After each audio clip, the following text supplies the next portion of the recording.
Tisha Rajendra is an associate professor in Loyola University Chicago's Department of Theology, specializing in Christian ethics and Catholic social thought. Dr. Rajendra is the author of Migrants and Citizens, Justice and Responsibility in the Ethics of Immigration, which explores the ethical responsibilities between citizens and immigrants, developing a Christian ethic to address a vexing and increasingly heated social debate. She has published academic articles in the Journal for the Society of Christian Ethics, Ethical Theory and Moral Practice and Political Theology, and has written for general audiences for sojourners in the Los Angeles Times. Currently, she is writing a book about solidarity as practiced by fragmented selves. Dr. Rajendra holds a Ph.D. in Theological Ethics from Boston College, a Master of Theological Studies from Harvard University, and a BA in Linguistics from Bryn Mawr College. Please join me in welcoming Dr. Tisha Rajendra, who will be exploring the theme In the Footsteps of Christ, Our Hope.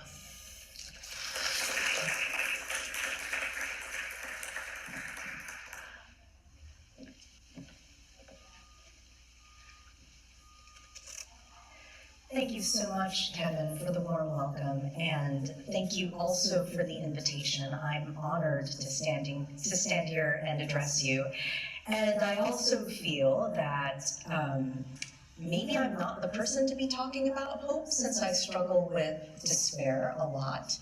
And then I think of all of you and your work and the misery that you see in the poorest of the poor and the world's most vulnerable people. And I think, who am I to be addressing this audience about hope? Maybe each one of them should be telling me about hope.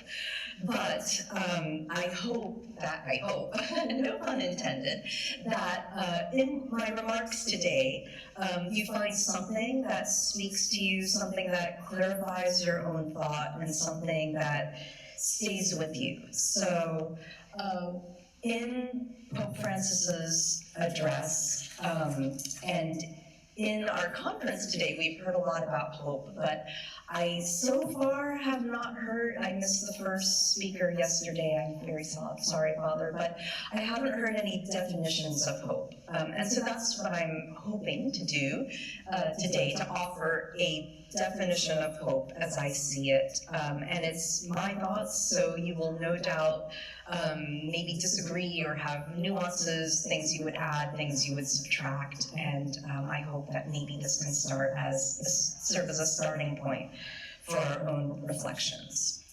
So in Pope Francis's address, he says that hope is something that we do in a world of dark shadows. And so the title of my talk is Hope, a Virtue for a World of Dark Shadows. And I wanted to begin by illustrating some of the shadows as I see them. I define it as like temporary victories of sin and evil that we're living with. And for those of us who are US Americans, grappling with our own participation in it, even if we do not hold any hatred of anyone in our hearts, through our identities as US Americans, through our government, through our tax dollars, we are participating in some way in some really shocking evils. And I want to begin by naming a few of them that cause me to struggle with the virtue of hope.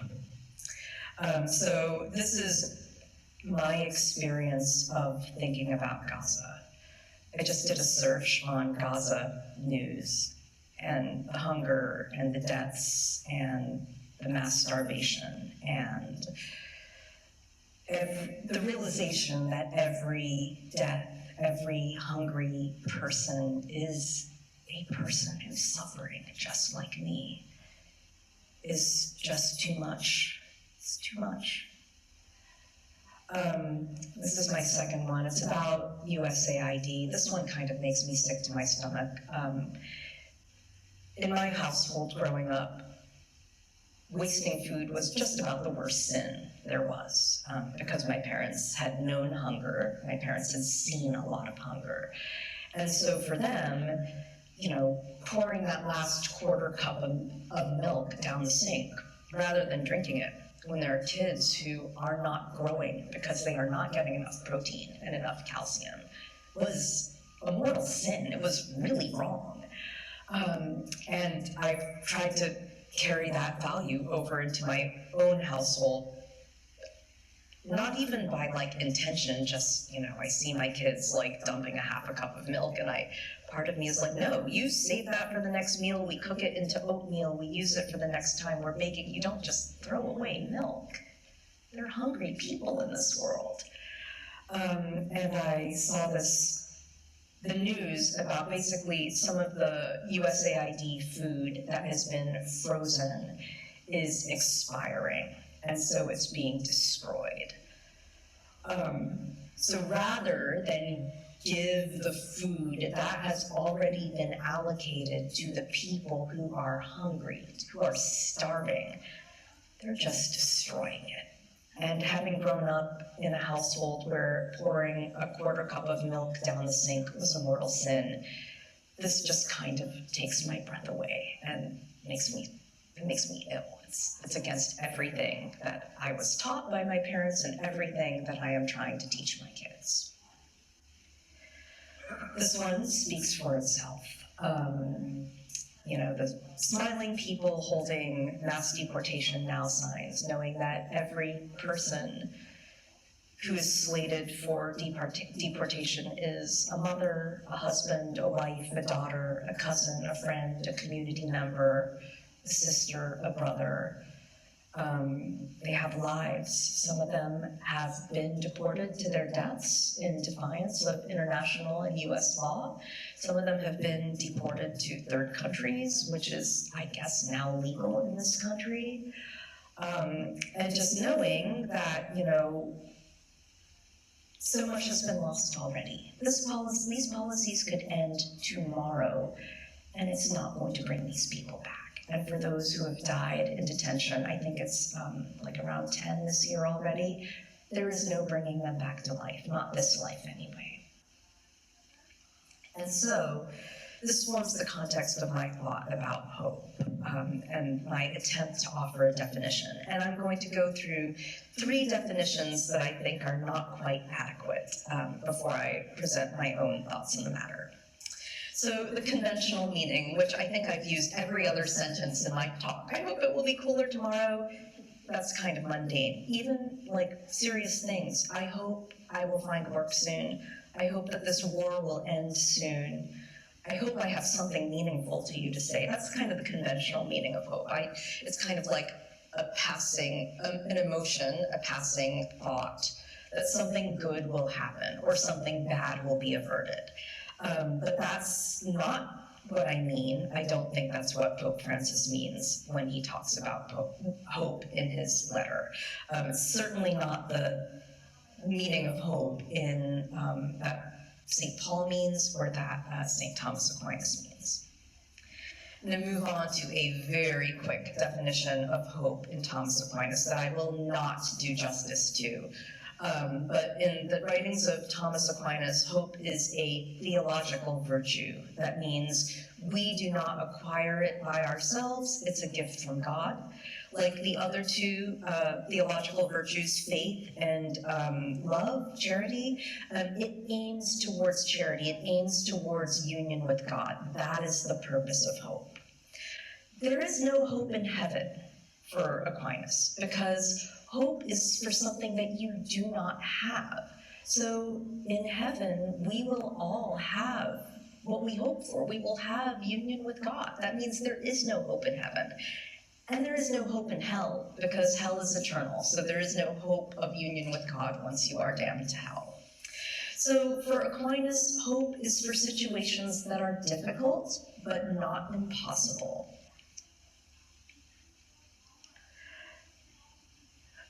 And my final definition of hope comes from a recently published book by a philosophical ethicist who teaches at Duke called Norman Wurzbach. He's trained as a philosopher, but his work is very theological.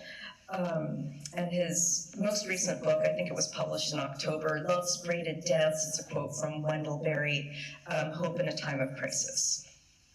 And he says, hope is a way of being in the world in which people commit themselves to the healing of our wounded world and in so doing, communicate a future that is worth striving for. It is an orientation and a disposition that is animated by the power of love that affirms the sanctity of this life and this world. It does not forsake or abandon this world with the evasive escapist fantasy of some other world. Okay, so I find in both Aquinas and Wurzbach, I find a lot to recommend it. My definition of hope is a little bit different.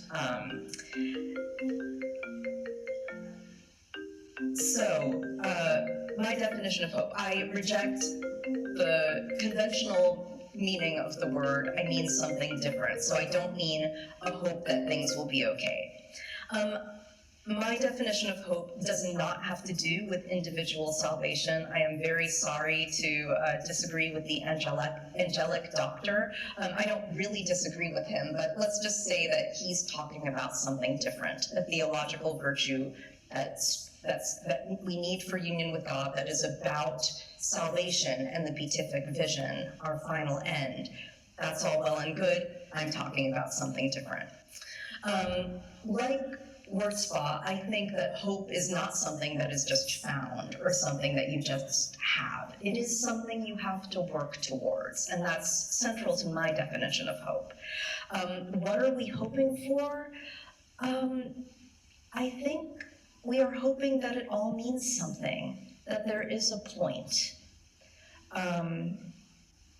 And maybe you all have more hope than I do, or more faith, or more charity. In fact, I'm pretty sure you do.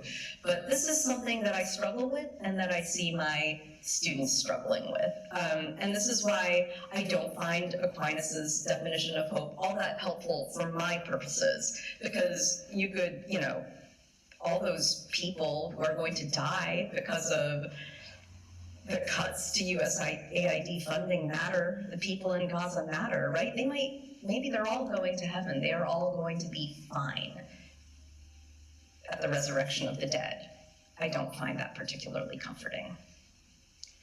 But I want to know that it means something, that there is a point to what we do, what I do. There is a point in building a better future.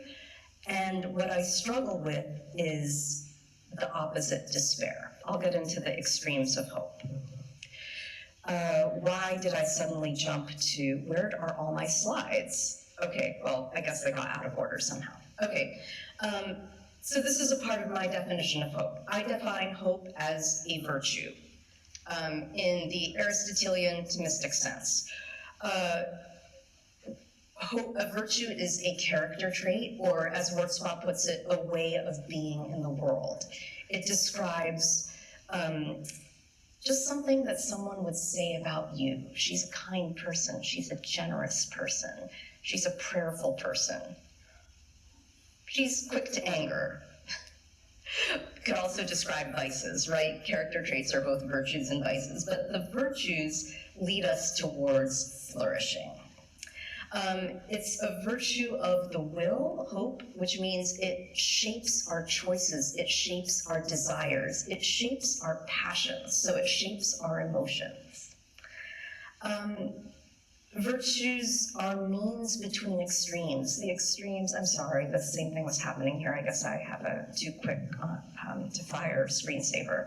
That means that hope is some middle point between extremes that I'm going to identify. And one thing that I do think that is helpful from Aquinas' definition of hope is that hope is a gift from God. I don't think you can get there by reason, that this matters. That this life matters, that suffering matters. I don't think that I can rationally show you that there is hope to be found in any single action. I think that this is just a gift from God that comes from the tradition of faith that tells us that we matter, that every single person matters, that what we do matters, that our sins matter, that our good actions matter, even if we don't see the consequence, or even if there are no consequences to our actions. that they matter. But I don't think you can get there by reason. Maybe others disagree. Okay, so these are my extremes of hope. On one end, we have despair. It won't change anything, right? What I do won't change anything. And I have a story about this from Hannah Arendt's Eichmann in Jerusalem. When Eichmann was in prison, he was an architect of the Holocaust. He was in charge of managing the logistics of the Holocaust. How do you deport hundreds of thousands, millions of people from countries all over Europe to specific concentration camps in other parts? Well, you need trains, you need logistics, you need, all these things. And he oversaw the logistics of the Holocaust. And his argument, he was eventually tried in Jerusalem and found guilty of crimes against humanity and executed. But his defense was, well, I didn't kill anybody. And he, indeed, had not ever murdered a specific person. And then another argument of his was, he was like, well, nobody ever told me it was wrong. And indeed, nobody ever did tell him it was wrong. There was a Protestant minister who went to visit him, seeking mercy for specific Jews that he wanted released from detention.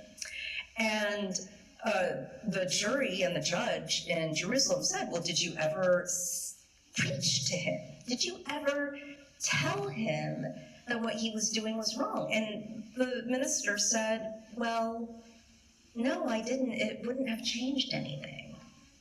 Really? I mean, to me, it might not have changed anything, right? Do you think that this Protestant minister saying what you're doing is very wrong and you're going to hell would have changed what Eichmann did? Probably not. But I think that's still a response of despair, right? Why do the right thing? It won't change anything. Why do anything at all? It won't change these horrible outcomes. It won't save a single life. On the other end, we have the vice of optimism, the comfort of false hope.